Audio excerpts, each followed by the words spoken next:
வேலியார்குளம் ஸ்ரீமன் நாராயணசுவாமி திருத்தங்களில் ஆவணி திருவிழா கோலாகலமாக நடைபெற்று வருகிறது.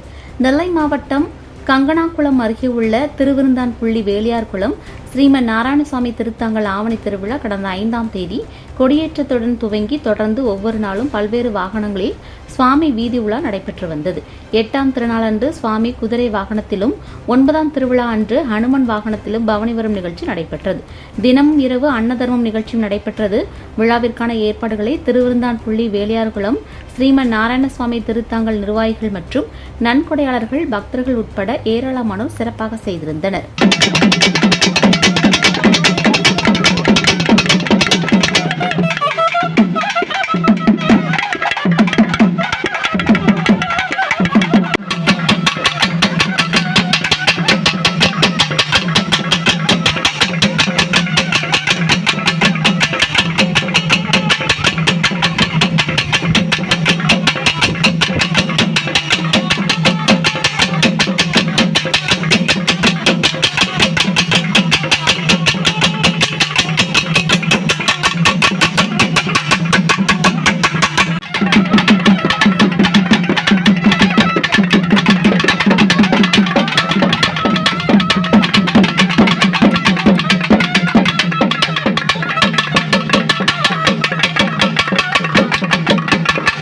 வணக்கம்.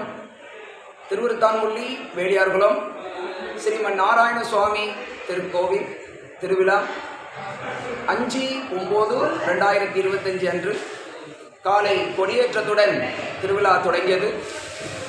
காலை, மதியம், மாலை 3 நேரமும் சுவாமிக்கு பணிவிடை உண்டு. மாலை மாபெரும் அன்னதர்மம் நடைபெறும். இந்த 3 பணிவிடையிலுமே அன்னதர்மம் நடந்து கொண்டிருக்கும்.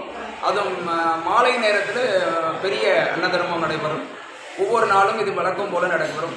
அதே போல 8ஆம் திருநாள் அன்று சுவாமி குதிரை வாகனத்திலே பவனி வருவார்.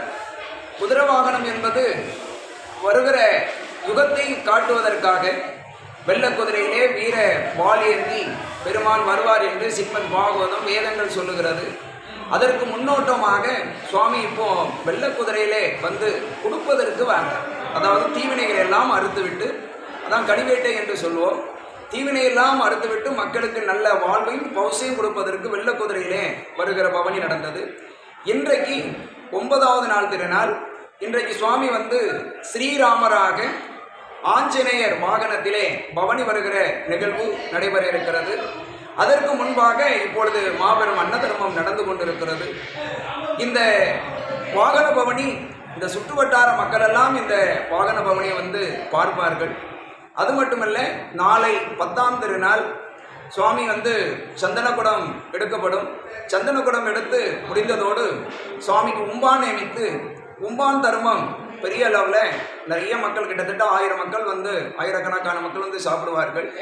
சாப்பாடு நிறைவடைந்தவுடன் ஐயா நாராயணமாக கருட வாகனத்திலே பவனி வருகிற காட்சி அற்புதமாக நடைபெறும்.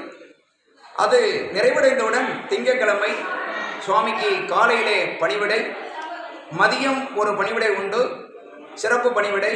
அந்த பணிவிடை நிறைவடைந்தவுடன் மாலை மாபெரும் அன்னதானம் நிறைவு பண்ண உடனே ஐயா வைகுண்டமாக, வைகுண்டம் என்றால் முப்பொருளும் ஒரு பொருளாக ஏக பொருளாக இருக்கிற இறைவன், அதைதான் வைகுண்டம் என்று சொல்லுவான்.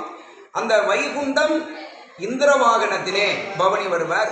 எல்லா வீடுகளுக்கும் சென்று அந்த மக்களுக்கு நன்மையும் பௌசையும் கொடுத்து அவர்கள் வைக்கிற சுருளை எல்லாம் பெருமான் வாங்கி பௌசையோடு வந்து அமருவார். அமர்ந்து முடிந்ததோடு இறைவன் ஊஞ்சலிலே அமர்ந்திருப்பார். சர்வ வல்லமை உள்ள இறைவனாக ஊஞ்சலிலே அமர்ந்திருந்து தாலாட்டு பாடுவோம். சுவாமி அமர்ந்திருந்து அதை கேட்டுக்கொண்டிருப்பார். குழந்தை இல்லாதவர்கள் வந்து சுவாமியிடத்திலே வேண்டுவார்கள், தொட்டிலே ஆட்டுவார்கள்.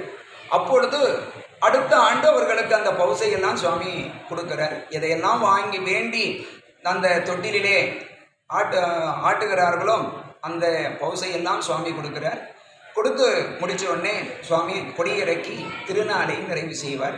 வந்திருக்க மக்கள் எல்லாத்துக்கும் இனிமம் கொடுக்கப்படும். இது செவ்வாய்க்கிழமை அன்று திருவிழா நிறைவடும்.